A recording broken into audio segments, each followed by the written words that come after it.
Hello everybody, it's Carolyn D. Kyle. I'm here with another video. Hope you watched my last video. I got some good feedback on a couple of people that watched it. Said it encouraged them. I'm so happy because that's my purpose, is to encourage and uplift everybody. So today, my video is going to be, who are you? Asking the question, who are you? And I'm taking a couple of my poems from my book, Caterpillars to Butterflies. And it speaks about who you are and knowing your worth. The first one is entitled Original. Why do you find the need to be accepted in society? Conforming to the world you see only leads to destruction ultimately. If you renew your mind, transformation you will find, an original by design, the only one of its kind, created with purpose and authenticity. And I have another poem. It's entitled I Am. I am beautiful and complex. I am intelligent and confident. I am strong and sensitive. I am powerful and influential. I am bold and nurturing. I am fierce and understanding. I am sassy and creative. I am dimensional and independent. I am everything God made me to be. I am. And I want to talk today about, do you really know who you are? And I have some questions that I wrote that I want to ask. Okay, who are you? Number one, do you know who you are? Number two, have you allowed the opinion of others to dictate how you move in your life? Number three, have you allowed others to question who you are as a person? Number four, do you believe they are correct in their judgment of you? 5, have you compared yourself to others? 6, do you believe you have areas in your character that need to be improved? Number 7, are you open to do what it takes to make a change in position in life as well as you as a person? Number 8, do you feel your job title defines who you are and your worth? And I want to kind of talk about some experiences I've had in my life. And we'll talk about on my job. I talked about some stuff that went on my job the last video. But there's a lot. I've been out there 20 years. There's a lot of stuff that I went through on my job. Oh, Lord, help Jesus. Okay, I want to talk about some women on the job. I noticed that in every department, and I work basically in 3 different departments on my job, and in every department I was in, I was always judged. I was always talked about. I was always the target, of somebody's, I don't know what you want to call it. I just was a target for them. I guess they thought I was a punk and they could bully me. It seems that I always got a lot of attention. And it's not that it seems, that is true. That's a fact.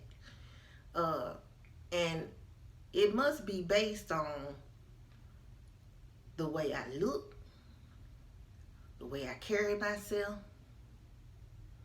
and my attitude. Now, mind you, I'm me everywhere I go.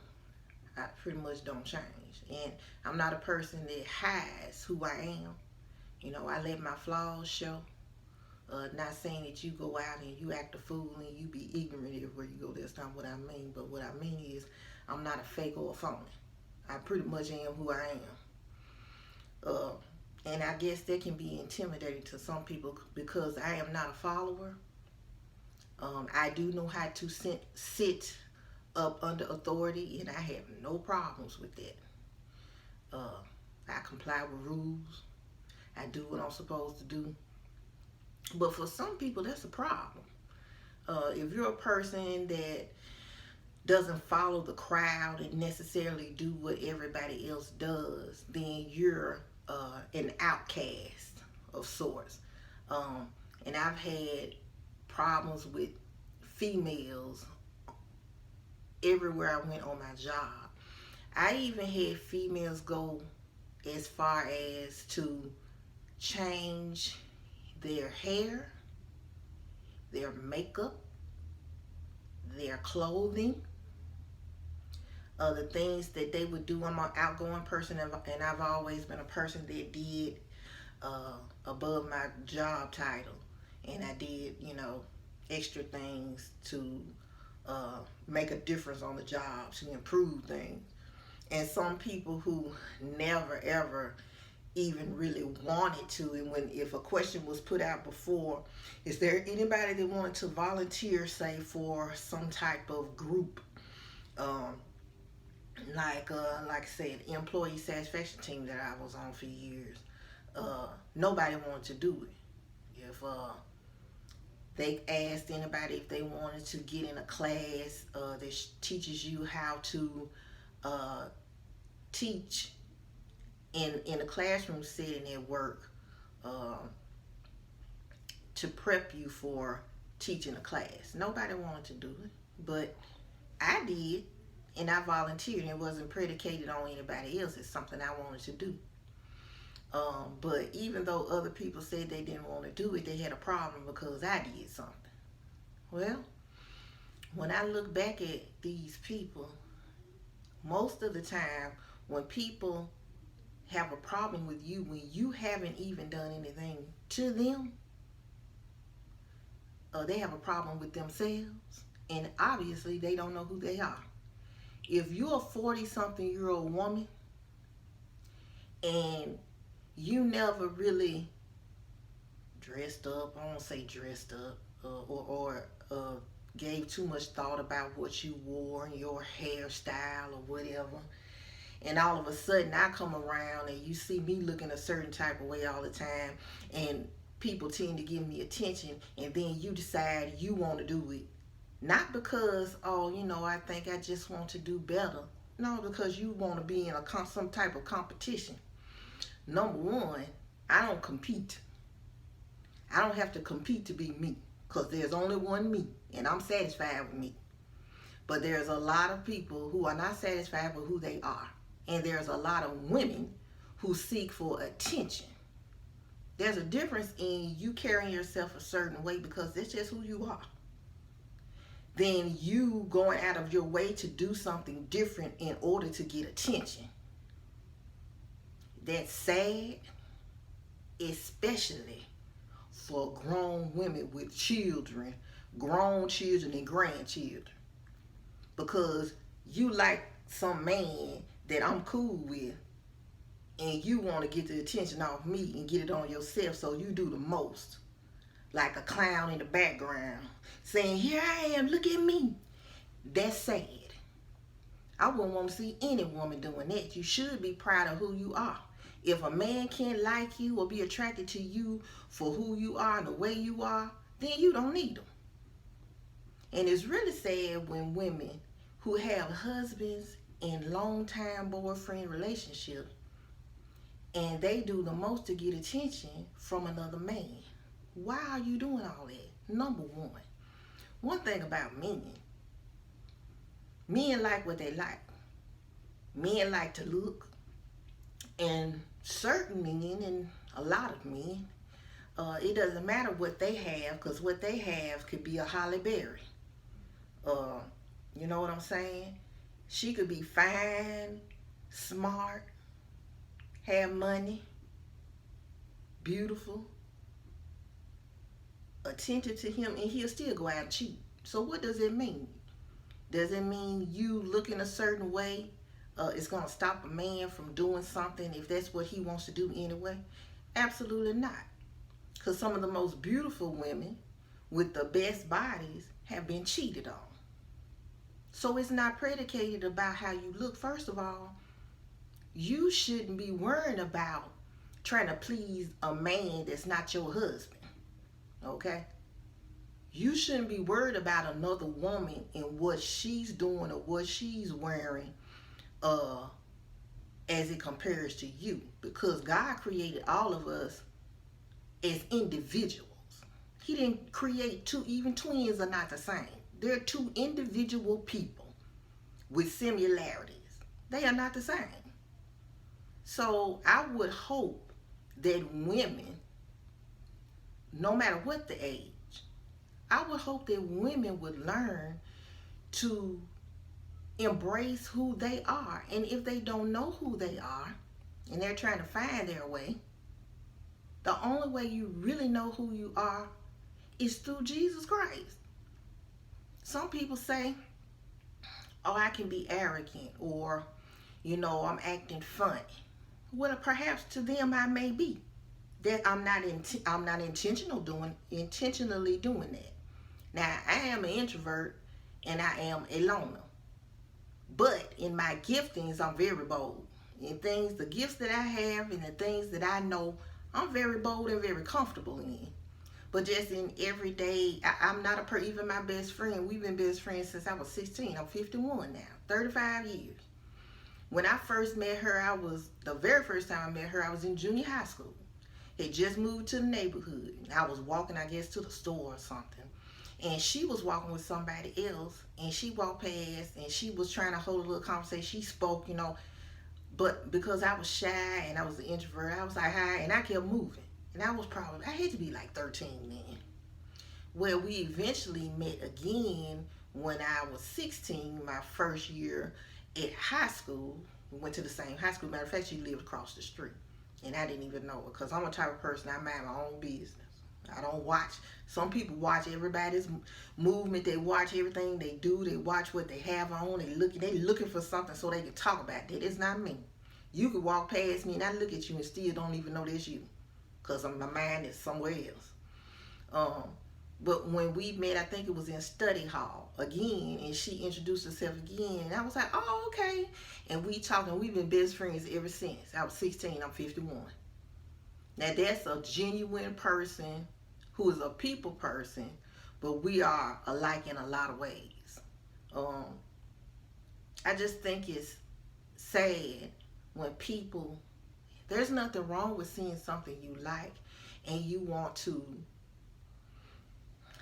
have that too because you like it. I mean, you know what I'm saying? But it's a different thing when you are trying to seek attention because you feel like I get a lot of attention. I've had people on my job, I had a manager. And you hear things and you see things and sometimes you try to dismiss it because you think, well, maybe that's just me thinking this and it's not reality. But 9 times out of 10, if I say that to myself, it's a reality. It's exactly what I thought it was at first. 9 times out of 10. I had a manager. We were around the same age. And when we used to talk, we were really cool when I first started this position. And we used to talk all the time and, about different things. And she started telling me about her background with her parents and the type of mother she had and upbringing she had and about her father and different things. And, we would discuss it. And she would talk about how her mom was very critical of her. And it always bothered her, even to this day, while she was a grown woman, 40-ish at that time, that she was very critical of her. And it affected her. So much so that she always was looking for people's approval on the job. And she wanted a lot of attention. So with me and her working together on a lot of things, a lot of times some things I'm just really good at, so it just came natural to me. She would make comments, even as to how people would respond to me, and not to her. I mean, things like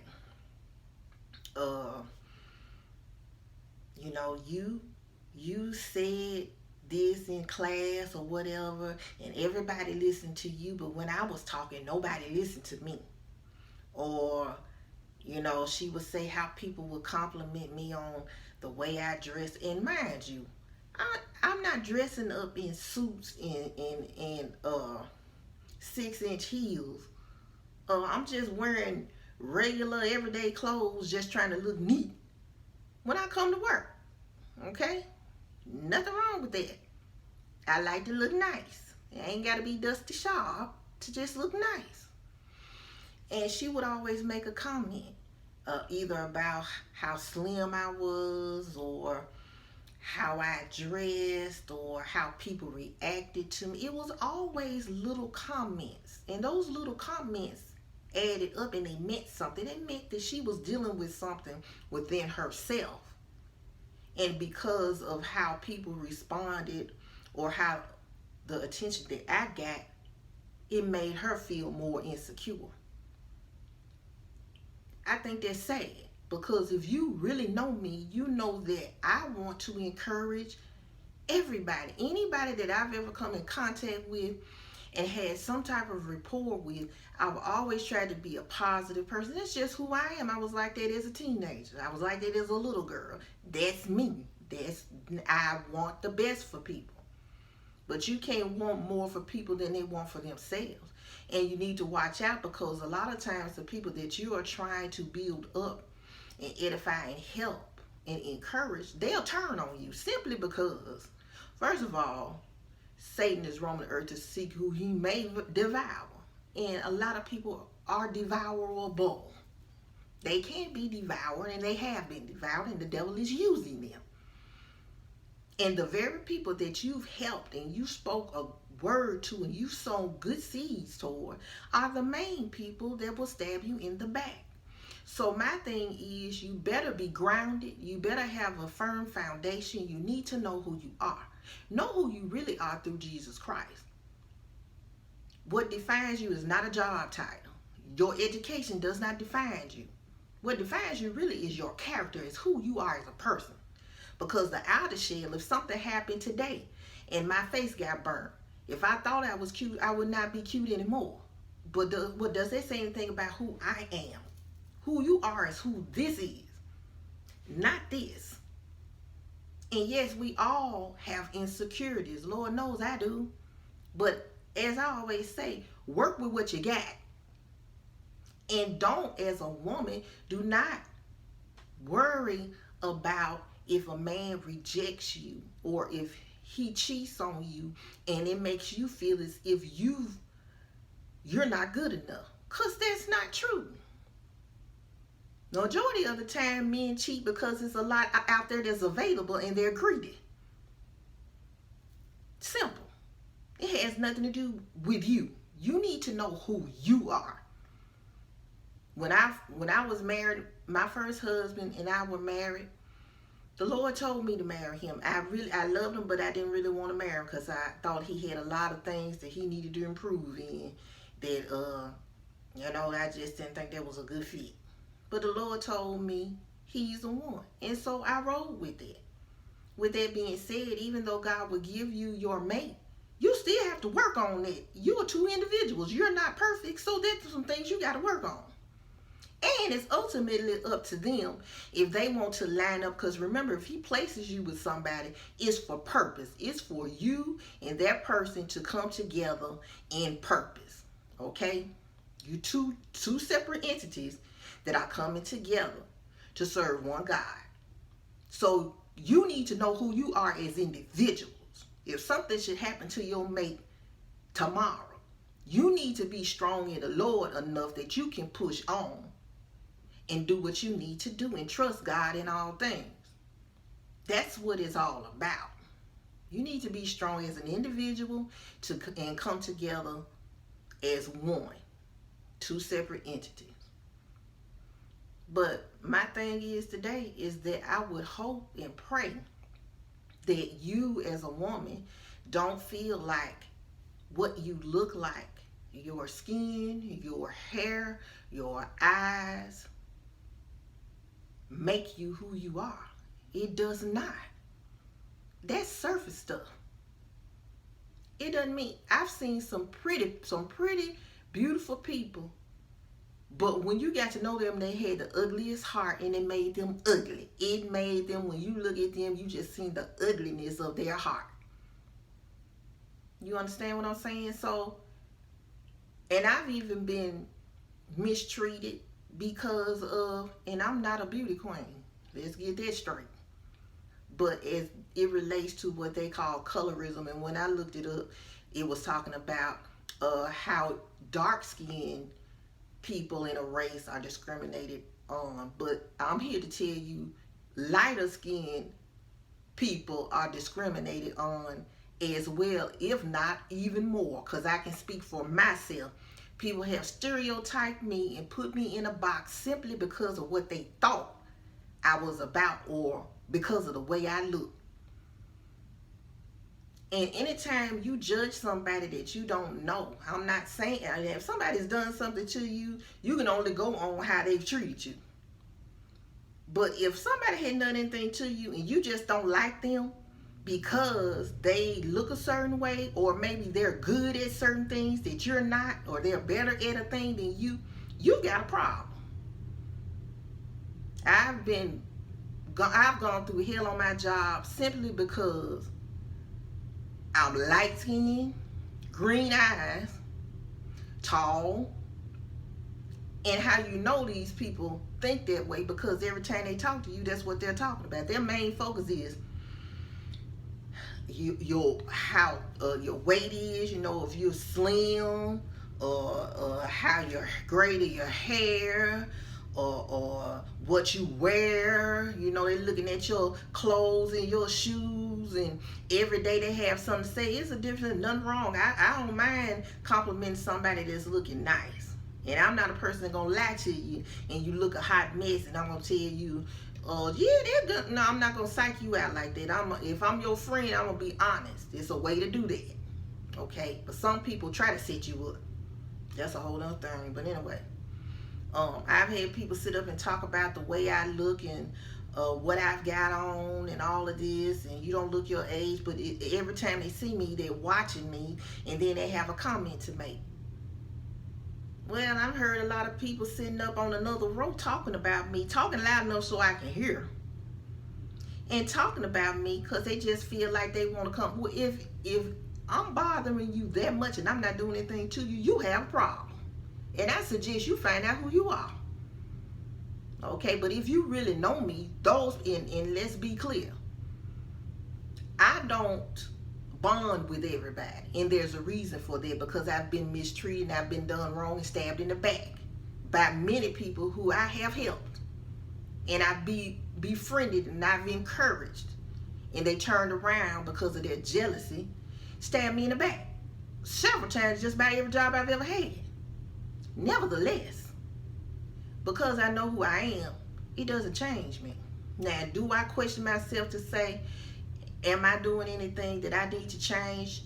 Even if I'm wrong in a thing, do you go back and apologize? I have apologized to several people on the job that I know did me dirty, but for the part of my reaction to it, I went back and apologized. One thing about those type of people whose hearts are wrong, when you go to them and you bring out or ask them, do they have a problem with you? They smile, no. And they know they lying because I just heard you over there on the next aisle talking about me. So they won't come clean. So I've learned now, I don't really even have to confront you. I know where you are, and I know how far to keep you from me. I know how to deal with you. Unfortunately, you have to be that way. Does that mean you have to be mean and hateful? No. I've been in a position where I've been in leadership, and I know people or females who couldn't stand me and were doing dirt behind my back. I even had dreams of snakes. And usually when I dream of snakes, there's some people trying to come against me. The devil is used. And I saw some snakes. And I know who the 3 snakes were. But when I got an opportunity to have authority, did I take my authority and abuse it and use it against them? No. Because number one, if you're supposed to be a God-fearing person or a Christian, not even talking about you called a ministry or anything like that, just as a Christian, then you're supposed to be different. Then you move differently. You know, your intentions are different. Does that make you perfect? And I have to say that every video. And I'm going to tell you why I say that. Because there's a lot of Christians that's running around and ministers or whatever that pretending like they have no fault. That's a lie. Quit lying. Do you have to display all of your mess on the floor? No, because people going to use it against you and judge you. No, you don't. But you need to be honest, because people who look at the church and say they're a bunch of hypocrites, they say that because they've been portrayed as perfect and they're far from perfect. So then when they do something that's not appropriate or becoming, then they judge you and they stereotype you and call you a hypocrite. But if you would open up and be relatable and let people know that you are human too, that you have messed up too, and that you still do. And yes, you've changed. And yes, God has done a work, and he's continuing to do a work. But let's be honest, none of us have arrived. And it's some things that people just put in a box as sin or wrong, when we know it's an array of sin. Anyway, I don't want to get off, but I'm just saying. Be confident in who you are. Build a relationship with God. That's the only thing that has sustained me and kept me in knowing, because people will pull on you so hard and sow so many negative seeds and take you through so much. You will begin to question yourself and feel like you're not worth anything.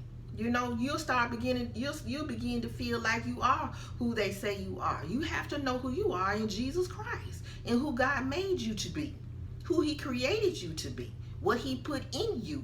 And when you know that, you stand firmly on that, and you don't let anybody, I don't care who it is, mother, father, husband, kids, it does not matter.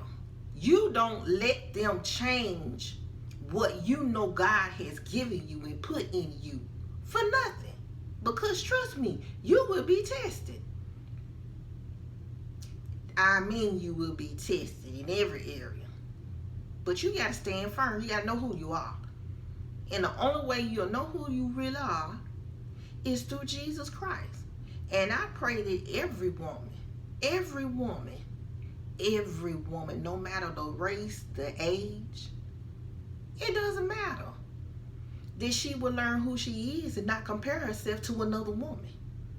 We as women, sure, we want to be desirable. You know, we want to be looked upon as someone pretty and something, or someone who a man would adore, you know, and would want and desire. Of course you would. That's a part of being a woman.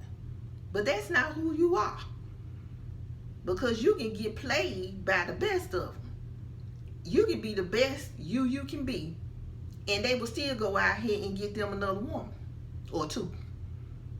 You need to know who you are, so you don't stand for no anything. You understand what I'm saying? Yet, a God-fearing woman is still going to do what she's supposed to do and do the right things. It's always about doing what's right, treating people right, even those that hurt you. Now, being a fool and doing what's right is two different things. There are boundaries. Even God will release you at some point. He might have you praying for somebody, and if they don't budge, after a while, he will release you, but he release you when he gets ready. So don't anybody telling you that you got to continue to do this thing for somebody who has no intentions of changing. That's not your job, because you're not God. Yes, God will use you, and he uses people. That's who he uses. But you got to have a relationship. It all goes back to relationship and knowing what he has said to you and what he's commanded you to do. But most of all, know who you are.